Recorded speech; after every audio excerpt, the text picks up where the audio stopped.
So, you all know that I tend to criticize mainstream news outlets like CNN, MSNBC, and Fox News, but lately, CNN and MSNBC in particular have really been hitting it out of the park. For example, CNN recently released a bombshell news report about how Walmart is currently testing a new dress code that would allow their workers to wear blue jeans. I mean, talk about hard-hitting journalism.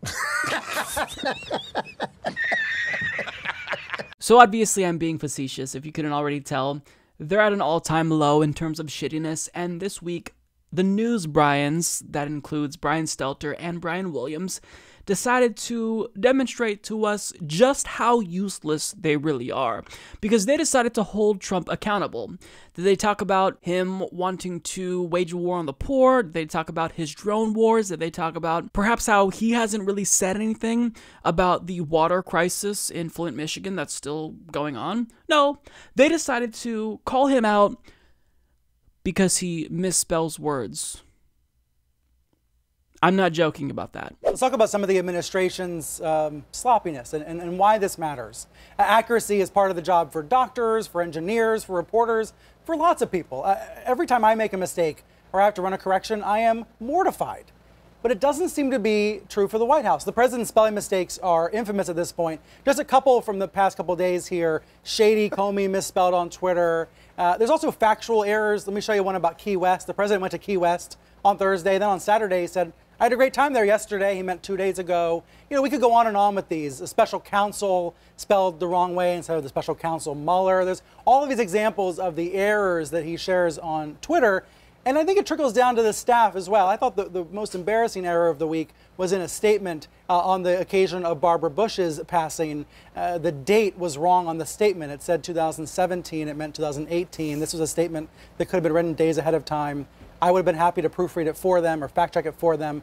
I just wonder what the panel thinks of this, because I know this is not the most important issue in the world, but I do think it's important because it speaks to, if you can't get the small stuff right, can you get the big stuff right, like a North Korea summit? Good job, you got him, Brian. Man, that is what I call journalism right there. Focusing on the misspellings of the president. Way to really show him. I mean, this is it's a fucking joke. What are we doing? I mean, I guess I can give Brian Stelter credit for at least having the awareness to contemplate how important this really is, but I mean, he still decided to go along with it. And there's another news Brian that did the same thing, Brian Williams. He also decided to call out Donald Trump for misspelling words. Let's call them the little things that we're still getting used to about this presidency. Take, for example, the tone and tenor, the subject matter and content and spelling of the president's tweets. And it's true, we really shouldn't refer to them as tweets. That diminishes what they are, which is short presidential statements. They may be at times ill thought out, they may be done on the fly and at all hours, but the folks at Real Press Sec Bot on Twitter, they may have the right idea. They present each Twitter utterance by this president reformatted as an official statement by the president, laid out on letterhead the way statements from the president used to look. The problems today were spelling errors and the wrong name. We have already this hour recorded tonight's 2 misspellings of the word counsel, as in special counsel. And earlier today, you could hear English teachers all across the country saying in unison, if you're going to call the former FBI director Shady James Comey, spell shady correctly without the E. It has still not been corrected. Tonight, it was Florida Congresswoman and former DNC head Wendy Wasserman Schultz. The problem with that is her name is Debbie Wasserman Schultz.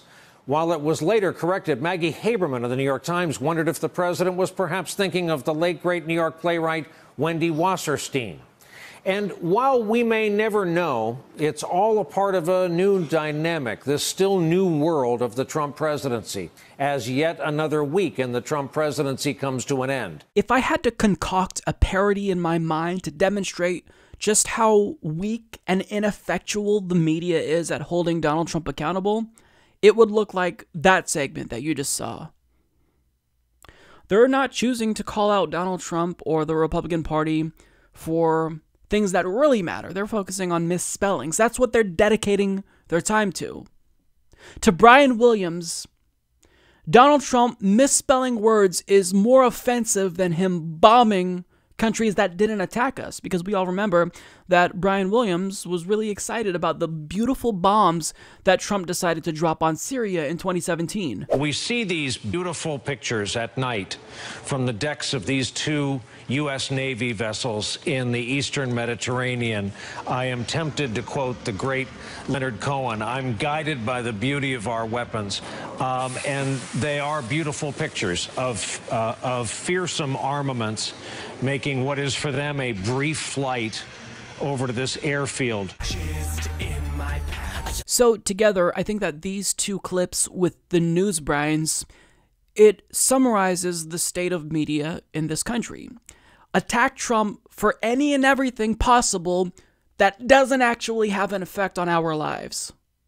If he's going to wage a war on the poor and impose these draconian requirements for welfare recipients, we don't have to dedicate much time to that. If he's going to misspell words, however, we're going to call him the fuck out for that, because that is not acceptable. You're the president. Spell words right, goddammit.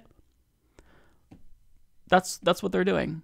That's what they're doing. That's why I put the caption, "I hate myself," because you know that these corporate tools can't be happy with what they're doing. They didn't leave their job thinking, "Man, I really hit it out of the park that day." You know that they hate what they're doing. You know that they're phonies. They know that they're frauds. Brian Stelter had the self-awareness to realize, yeah, I might kind of look like an idiot by talking about something that is completely inconsequential, but I'm going to do it anyway. I mean, you can't feel good about this. This isn't journalism. This is self-parody at this point. How low will the media go before they just lose all of their viewers? I don't understand how anyone watches CNN. In fact, I don't know anyone who actually tunes into Fox News, CNN, MSNBC, unironically, who actually just watches it because they enjoy it. I don't know anyone. And again, I'm in a progressive bubble, but I mean, this is laughable. I mean, what else do I have to say about this? You don't even need the commentary. These clips speak for themselves. They're willing to call out Trump for everything that doesn't actually matter.